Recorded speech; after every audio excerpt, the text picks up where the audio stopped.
Chloe San Jose tinawag na pambansang makasarili, matapos sabihing nagpakatotoo lang siya. Tunay na ako. Iyan ang pagkakasalarawan ng content creator na si Chloe San Jose sa kanyang sarili, kahit na patuloy siyang pinaparatangan at binabash ng ilang netizens. Sa gitna ng mga negatibong komento, nakahanap si Chloe ng lakas at determinasyon na ipakita ang kanyang tunay na pagkatao. Siya ang kasintahan ng 2 ulit na Olympic gold medalist na si Carlos Yulo, at sa kabila ng kanilang tagumpay, hindi sila nakaligtas sa mga kontrobersya. Aminado si Chloe na hindi madali ang kanyang pinagdaraanan. Minsan, nakakaramdam siya ng lungkot at pagka-frustrate dulot ng mga hate comments sa social media. Aniya, tila may mga tao na hindi makontento sa kanilang relasyon at patuloy na nagbabalik-balik sa isyu ng pagkasira ng pamilya ni Carlos. Sinasabing hindi pabor ang mga magulang ni Carlos sa kanya, na nagdudulot ng hidwaan at usap-usapan sa kanilang relasyon. Ngunit sa kabila ng lahat,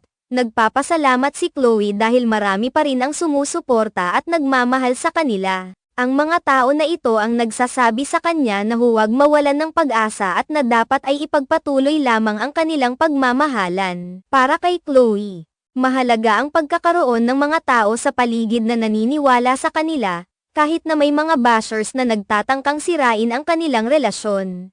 Sa isang panayam kay Luis Manzano sa kanyang YouTube channel na Luis Listens, tinanong si Chloe tungkol sa kanyang nararamdaman sa mga usaping ito. Sinabi niyang kahit anong mangyari, hindi niya pinapansin ang mga pambabash na ito. Para sa kanya, ang pagtuon sa mga negatibong komento ay nagdudulot lamang ng stress at hindi kapaki-pakinabang. Mas pinipili niyang magbasa ng mga positibong mensahe na nakakapagbigay inspirasyon sa kanya. Ayon kay Chloe, marami sa mga magagandang mensahe na natatanggap niya ay nagsasabi na sila ay nai-inspire sa kanyang tapang at sa kanyang kakayahang maging totoo sa kanyang sarili. Isang malaking bagay para sa kanya na malaman na ang kanyang mga karanasan ay nakakatulong sa ibang tao. Sa kanyang isip, ang pagiging tunay at tapat sa sarili ay isa sa mga pinakamahalagang bagay na dapat ipaglaban. Bilang isang content creator, mahalaga kay Chloe na maging positibo at makabigay ng inspirasyon sa kanyang mga tagasunod.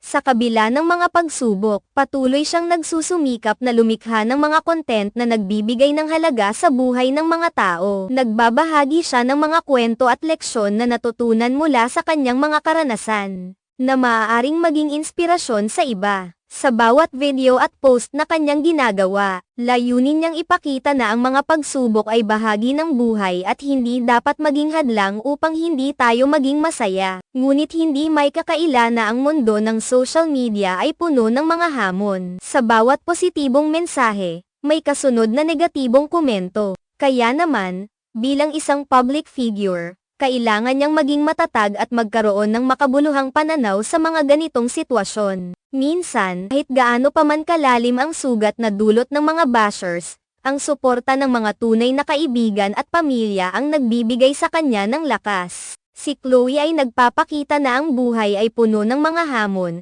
ngunit ang pagkakaroon ng tamang pananaw at suporta mula sa mga mahal sa buhay ay napakahalaga. Ang kanyang kwento ay nagbibigay ng inspirasyon sa marami, na kahit sa gitna ng mga pagsubok, dapat tayong maging matatag at ipagpatuloy ang ating mga pangarap. Sa huli, si Chloe San Jose ay hindi lamang isang content creator kundi isang simbolo ng katatagan at katotohanan. Ang kanyang mensahe ay simple ngunit makapangyarihan. Maging tunay sa sarili at huwag matakot na ipaglaban ang mga bagay na mahalaga sa atin. Sa ganitong paraan, makikita natin na sa kabila ng mga negatibong komento, mayroong liwanag at pag-asa na nagmumula sa ating sariling determinasyon at pagkatao.